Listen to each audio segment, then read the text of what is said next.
कहानी की शुरुआत में हम साइबेरिया की एक जेल को देखते हैं जहां ढेर सारे जर्मन सोल्जर्स को लाइन से खड़ा कर दिया गया था। दरअसल वर्ल्ड वॉर 2 के खत्म होने के बाद रशिया ने बहुत से जर्मन सोल्जर्स को कैदी बना लिया था और उनसे कोयले की खानों में दिन रात काम करवाने लगे। हालांकि इस जेल की सिक्योरिटी काफी कम थी, लेकिन इसके बावजूद भी कोई इस जेल से भागने की कोशिश नहीं करता था, क्योंकि इस जेल के चारों तरफ बर्फ ही बर्फ थी और ये जेल किसी भी इंसानी बस्ती से पूरे 14,000 किलोमीटर दूर थी। इसलिए अगर कोई कैदी इस जेल से भाग भी गया तो साइबेरिया की जमा देने वाली सर्दी में उसकी मौत पक्की थी। ये जेल चारों तरफ हजारों किलोमीटर दूर फैली हुई बर्फ के बीच में बनाई गई थी, इसीलिए कोई भी कैदी यहाँ से भागने का सोच भी नहीं सकता था। लेकिन इन कैदियों में एक कैदी ऐसा भी था जो बहुत ही शार्प माइंड था और वो इस जेल से भागकर अपनी बीवी और बेटी के पास जाना चाहता था। इस कैदी का नाम क्लेमन फॉयरल था, जिसे इस जेल में पूरे 25 साल की सजा काटनी थी और क्लेमन ऐसा बिल्कुल भी नहीं चाहता था कि उसकी आधी जिंदगी इसी जेल में बीत जाए। क्लेमन किसी भी हालत में इस जेल से भागना चाहता था। लकीली एक दिन क्लेमन को भागने का मौका मिल गया और वो एक कोयला ले जाने वाली मालगाड़ी में बैठकर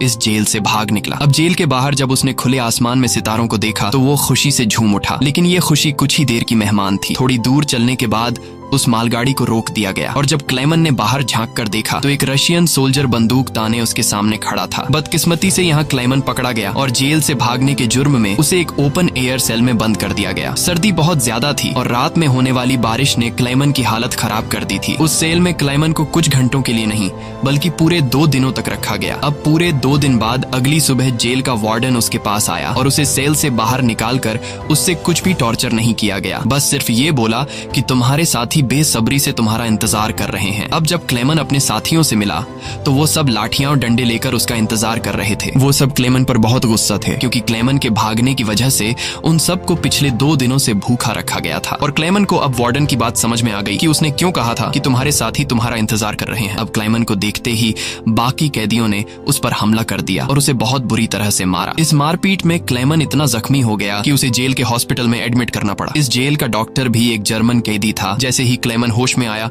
उसने डॉक्टर से कहा कि मैं एक बार फिर से जेल से भागना चाहता हूं और मुझे आपकी मदद चाहिए। डॉक्टर क्लेमन की बहादुरी देखकर हैरान रह गया कि ये इतना सब कुछ झेलने के बाद भी हार मानने को तैयार नहीं। डॉक्टर ने उसे समझाया कि इस जेल से जिंदा भाग पाना नामुमकिन है और अगर तुम यहाँ से भाग भी गए तो बाहर की जमा देने वाली सर्दी में मर जाओगे। लेकिन हकीकत ये भी है कि अगर तुम यहाँ से नहीं भागे तब भी तुम्हारी मौत पक्की है, क्योंकि जिन कोयले की खानों में तुम काम करते हो वहाँ कार्बन की मात्रा बहुत ज्यादा है, जो हवा के जरिए तुम्हारे शरीर में जाता है और उससे कैंसर जैसी खतरनाक बीमारियां होती हैं। इसलिए डॉक्टर ने क्लेमन से कहा कि तुम्हें एक आखिरी बार इस जेल से भागने की कोशिश जरूर करनी चाहिए। उसके बाद डॉक्टर ने अपने सारे गर्म कपड़े, जूते और जरूरत का सारा सामान निकालकर क्लेमन को दे दिया और उसे ये भी बताया कि रशियन सोल्जर्स अपना खाना रेलवे लाइंस के पास छुपा कर रखते हैं। इसके साथ ही उसने क्लेमन को एक बंदूक भी दी ताकि वो अपनी हिफाजत कर सके। दरअसल डॉक्टर ने ये सारा सामान इसलिए पहले से इकट्ठा किया हुआ था क्योंकि वह खुद भी इस जेल से भागना चाहता था, मगर 1 हफ्ते पहले उसे पता चला कि वह कैंसर का मरीज है और उसके पास 1 महीने से ज्यादा वक्त नहीं है। अब उसने क्लेमन को एक लंच बॉक्स दिया और कहा कि अगर तुम जिंदा बच गए तो मेरी फैमिली तक ये लंच बॉक्स पहुंचा देना और कहना कि मैं इस दुनिया में अब नहीं रहा। यहाँ एक बार फिर से रात के अंधेरे में क्लेमन दोबारा भाग निकला और इस बार उसने मालगाड़ी की बजाय पैदल चलने का फैसला किया। वो पूरी रात पैदल चलने के बाद सुबह भी चलता रहता है, क्योंकि उसे डर रहता है कि कहीं रशियन सोल्जर उसे पकड़ न लें। अब जब सुबह वार्डन को पता चला कि क्लेमन जेल से फरार हो चुका है तो वो सीधा डॉक्टर से पूछताछ करने उसके कमरे में पहुंचा। लेकिन उसके पहुंचने से पहले ही डॉक्टर ने अपनी जान ले ली थी, क्योंकि उसे पता था कि क्लेमन के भागने की खबर सुनने के बाद वार्डन मुझे बहुत तड़पा तड़पा कर मारेगा। इसके बाद वार्डन ने कई रशिया सिपाहियों को क्लेमन की तलाश में भेजा और उसे जिंदा पकड़कर वापस लाने का हुक्म दिया। लेकिन कई दिनों की तलाश के बाद भी उसे क्लेमन का कोई पता न चल सका। क्लेमन की खुशकिस्मती ये थी कि बर्फबारी स्टार्ट होने की वजह से उसके पैरों के निशान मिटते जा रहे थे, जिससे क्लेमन को ढूंढना मुश्किल पड़ रहा था। अब सबको लगने लगा कि क्लेमन इस सर्दी में जमकर मर चुका होगा, मगर वार्डन मानने को तैयार नहीं था, क्योंकि वार्डन जानता था कि क्लेमन बहुत स्ट्रॉन्ग है और वो इतनी आसानी से हार नहीं मानेगा। इसलिए उसने तलाश जारी रखने का हुक्म दिया। वहीं दूसरी तरफ हम क्लेमन को देखते हैं जो पूरे जोश के साथ बर्फीले तूफान को पार करते हुए आगे बढ़ रहा था। जेल से भागने के 9 दिन बाद उसे अचानक कुत्तों के भौंकने की आवाज सुनाई दी और जैसे ही वो पीछे मुड़ा उसने एक स्लेज को अपनी तरफ आते देखा। उससे पहले कि वो भागता वो स्लेज उसके पास आ गई और उस पर चढ़ती हुई आगे निकल गई। तभी क्लेमन की आंख खुल गई और उसे पता चला कि वो सिर्फ सपना देख रहा था। दरअसल क्लेमन पिछले 9 दिनों से पैदल चल रहा था और अब उसका खाना भी खत्म हो चुका था। भूख और थकान की वजह से उसका आगे बढ़ना मुश्किल हो गया था, लेकिन इसके बावजूद क्लेमन ने हार नहीं मानी और जैसे तैसे चलता रहा। कुछ दिनों के बाद उसका जिस्म भी जवाब दे गया और वो भूख से बेहोश हो गया। अब कुछ घंटों बाद जब उसे होश आया, उसने अपने आसपास एक अजीब सी आवाज सुनी। तभी उसने एक सील को देखा और ये देखते ही उसकी आंखें चमक उठी। उसने फौरन अपनी बंदूक निकाली और पूरी ताकत के साथ निशाना लगाने की कोशिश की, लेकिन थकान और कमजोरी की वजह से उसका निशाना गलत हो गया और वो सील वहां से भागने लगी। क्लेमन, जिसे कई दिनों बाद जिंदा रहने की एक छोटी सी उम्मीद मिली थी, वो इस उम्मीद को हाथ से नहीं जाने दे सकता था। क्लेमन फौरन उसके पीछे दौड़ा, लेकिन दौड़ते वक्त क्लेमन बर्फ टूटने की वजह से पानी में गिर जाता है, जिससे उसके पैर में चोट आ जाती है। लेकिन जख्मी होने के बावजूद वो सील का पीछा करने लगा। क्लेमन जैसे ही गोली चलाने वाला था, वो सील एक चट्टान के पीछे छिप गई। क्लेमन और आगे बढ़ता है और सील को दोबारा देख लेता है। उससे पहले कि वो पानी में जाती, क्लेमन ने अपनी आखिरी गोली चलाई और खुशकिस्मती से वो गोली उसे लग गई। ये देखकर क्लेमन खुशी से झूम उठा, क्योंकि अब सफर के दौरान उसे खाने की फिक्र नहीं थी। कई दिनों के बाद क्लेमन ने पेट भर कर खाना खाया और थोड़ा आराम करके अपना सफर जारी रखा। अब इतने लंबे सफर में क्लेमन बिल्कुल अकेला था और उसके चारों तरफ बर्फ के अलावा कुछ भी न था। इस माहौल में उसकी दिमागी हालत खराब हो सकती थी, इसलिए वो खुद से बातें करता और पॉजिटिव बातें कहकर खुद को आगे बढ़ने के लिए मोटिवेट करता। इसके साथ ही वो हर वक्त कैंपस के जरिए अपने रास्ते को देखता है, ताकि वो इस बर्फीली वादी में कहीं खो न जाए। इसी तरह दिन गुजरते गए और फिर महीने, लगातार 2 महीने चलने के बाद क्लेमन को इस बर्फीले मैदान में एक छोटा सा पेड़ दिखाई दिया। इस पेड़ को देखकर क्लेमन इतना खुश हुआ कि जैसे उसे कोई खजाना मिल गया हो और वो भागकर उस पेड़ को गले लगा लेता है। दरअसल ये पेड़ इस बात की निशानी थी कि क्लेमन लगातार 2 महीने चलने के बाद अब ये बर्फीला मैदान क्रॉस कर चुका है और आगे जंगल शुरू होने वाला है। थोड़ा ही आगे चलने के बाद ठीक वैसा ही हुआ जैसा उसने सोचा था। अब यहाँ से जंगल शुरू होने वाला था। बर्फ का इलाका खत्म हो रहा था। वो जंगल में बहुत खुश था। वो लकड़ियां इकट्ठा करके आग जलाता है और कई महीनों बाद पहली बार सुकून से सो जाता है। पर अगला दिन उसके लिए सुकून का था या नहीं,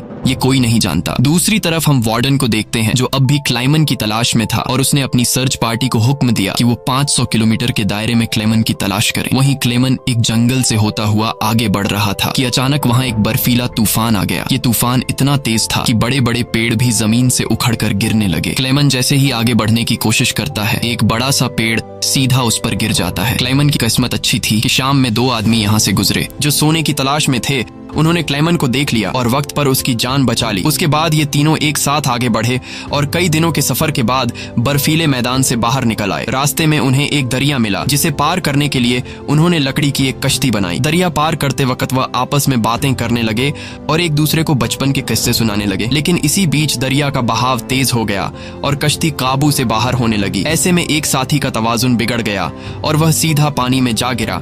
उसे तैरना नहीं आता था, वह डूबने लगा। ये देखकर क्लेमन ने पानी में छलांग लगा दी और किसी तरह उस आदमी को किनारे तक लाकर उसकी जान बचाई। दूसरी तरफ उनका दूसरा साथी उन दोनों को डूबने के लिए छोड़ देता है और अकेला आगे बढ़ गया। उसका दूसरा साथी बहुत ही लालची था। उसे लगा कि वो दोनों मर गए होंगे और लालच के चलते उसने अपने दोस्त का सोना भी खुद के पास रख दिया। थोड़ी देर बाद जब क्लेमन और दूसरा आदमी टेंट तक पहुंचे तो उस आदमी को अपने दोस्त पर बहुत गुस्सा आया और उसने उसे गोली मारकर उसकी जान ली। उसके बाद क्लेमन और वह आदमी ने सामान उठाया और सफर जारी रखा। वे दोनों कई महीनों तक इसी उम्मीद पर चलते रहे कि कोई इंसानी आबादी उन्हें मिल जाए। लेकिन दोबारा सर्दियों का मौसम आ गया और हर तरफ के जंगलात बर्फ की सफेद चादर में छुप गए। उस आदमी ने जो सामान उठाया था वह काफी भारी था, इसलिए उसे बर्फ में चलने में मुश्किल हो रही थी। ये देखकर क्लेमन ने उसका बोझ हल्का करने की कोशिश की और कहा कि कुछ देर के लिए अपना सामान मुझे दे दो। लेकिन यहाँ उस आदमी को शक हुआ कि शायद क्लेमन भी उसका सोना चुराना चाहता है, इसलिए उसने क्लेमन पर हमला करके उसे नीचे धकेल देता है, जिससे क्लेमन बेहोश हो जाता है। थोड़ी देर बाद क्लेमन को होश आया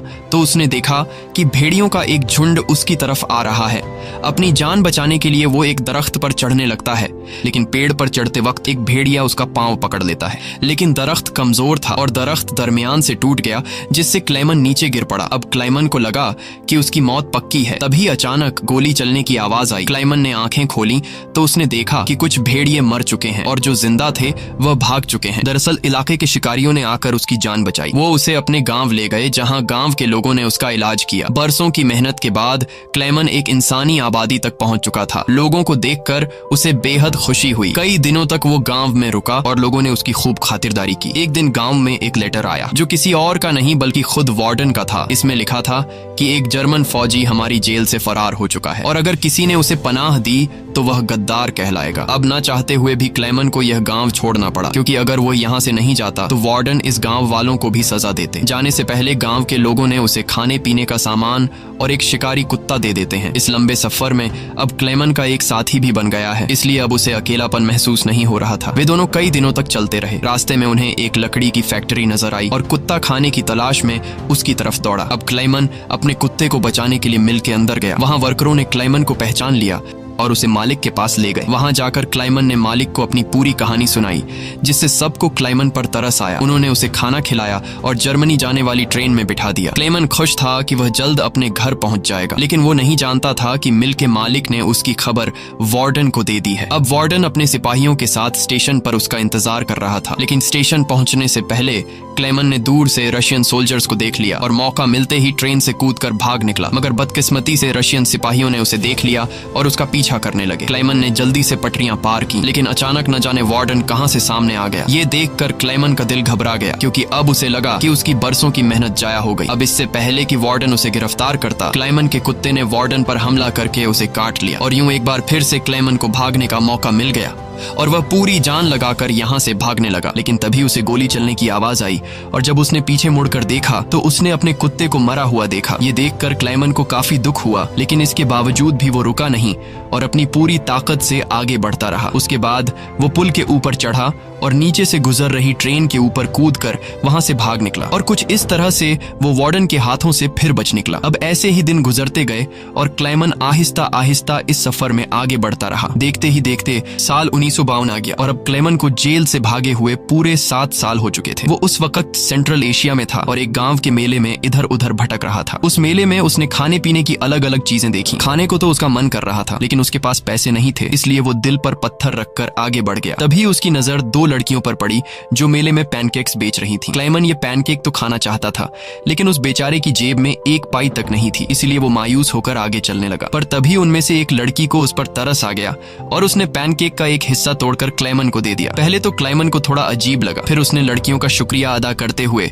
वो पैनकेक खा लिया। अब इस मेले में एक ज्यूइश आदमी भी था जिसने ये सब कुछ देख लिया था। उसके बाद क्लेमन एक चर्च में गया और ये आदमी भी उसका पीछा करते हुए चर्च में आ पहुंचा। दरअसल ये आदमी भी किसी जमाने में एक कैदी हुआ करता था, इसलिए उसने क्लेमन को पुलिस के हवाले नहीं किया और उसकी मदद करने की कोशिश की। उसके बाद वो क्लेमन को लेकर अपने घर गया, जहाँ क्लेमन ने कई साल बाद शेव की और अपने पुराने हुलिये में वापस आया। फिर उस आदमी ने क्लेमन को एक नया पासपोर्ट दिया ताकि वो रशिया के बॉर्डर को क्रॉस करके जर्मनी पहुंच सके। क्लेमन उस आदमी से बहुत खुश हुआ। जाने से पहले क्लेमन ने उसका शुक्रिया अदा किया और रशिया और जर्मनी की बॉर्डर की तरफ निकल पड़ा। कुछ हफ्ते बाद क्लेमन रशिया के बॉर्डर तक पहुंच गया और वहां मौजूद रशियन सिपाही को अपना पासपोर्ट दिखाया। यहाँ क्लेमन को यह डर था कि कहीं वो सिपाही उसे पहचान न ले या उसका जाली पासपोर्ट पकड़ा न जाए, लेकिन खुशकिस्मती से ऐसा कुछ नहीं हुआ और सिपाही ने क्लेमन को बॉर्डर पार करने की इजाजत दे दी। अब ये देखकर क्लेमन को इतनी खुशी हुई कि वो चाहकर भी अपनी हंसी नहीं रोक पाया। अब फाइनली वो उस पुल पर आ गया जिसे पार करते ही वो अपने मुल्क जर्मनी में पहुंच जाएगा। पर जैसे ही वो आधे रास्ते तक पहुंचा, उसकी आंखों पर एक तेज रोशनी पड़ी और जब उसने आंखें खोली तो उसने वार्डन को अपने सामने पाया। अब जब क्लेमन ने पीछे मुड़कर देखा तो वो अभी भी रशिया की जमीन पर था और इसका मतलब ये था कि वार्डन अब भी उसे गिरफ्तार कर सकता है। अब यहाँ क्लेमन का दिल टूट गया, क्योंकि उसके इतने सालों की मेहनत अब मिट्टी में मिलने वाली थी। लेकिन तभी कुछ ऐसा हुआ जिसकी उम्मीद खुद क्लेमन को भी नहीं थी। यहाँ वार्डन ने उसका रास्ता छोड़ दिया और उसे आगे जाने की इजाजत दे दी। अब पहले तो क्लेमन को यकीन नहीं हुआ, पर फिर भी वो हिम्मत करके आगे बढ़ा। दरअसल वार्डन क्लेमन के जिंदा रहने के जज्बे और उसकी बहादुरी को देखकर उससे काफी इंस्पायर हुआ, इसलिए उसने क्लेमन को गिरफ्तार नहीं किया और उसे अपने मुल्क वापस जाने दिया। और तभी वार्डन उससे ये कहता है, ये लड़ाई बस 2 सोल्जर्स के बीच थी, एक मैं और एक तुम, और इसे तुम जीत गए। जाओ अपनी जिंदगी जी लो। अब फाइनली क्लेमन ने उस बॉर्डर को पार किया और अपने देश जर्मनी पहुंच गया। इसके बाद वो अपने घर के करीब पहुंचा, जहां उसने अपनी बेटी और बीवी को देखा। अब थोड़ी देर बाद वो दोनों चर्च जाने के लिए घर से निकलती हैं, तो क्लेमन भी उनका पीछा करता हुआ चर्च में आ गया। हालांकि क्लेमन ने अभी तक अपनी बेटी को आवाज नहीं दी थी, क्योंकि उसे उम्मीद थी कि एक दिन जरूर उसके पिता आएंगे। जब उसकी बेटी ने पीछे मुड़कर देखा तो उसने अपने पिता को पहचान लिया और दौड़कर अपने पिता को गले से लगा लिया। अब इतने सालों बाद क्लेमन को जिंदा देखकर उसकी वाइफ की खुशी का तो कोई ठिकाना नहीं था। फाइनली उन तीनों ने एक दूसरे को गले लगाया और इसी के साथ सच्ची कहानी पर बनाई गई ये फिल्म यहाँ पर खत्म हो गई। उम्मीद है आपको आज की कहानी पसंद आई हो। अगर आपको ये वीडियो अच्छी लगी हो तो इसे लाइक कर देना और चैनल को सब्सक्राइब कर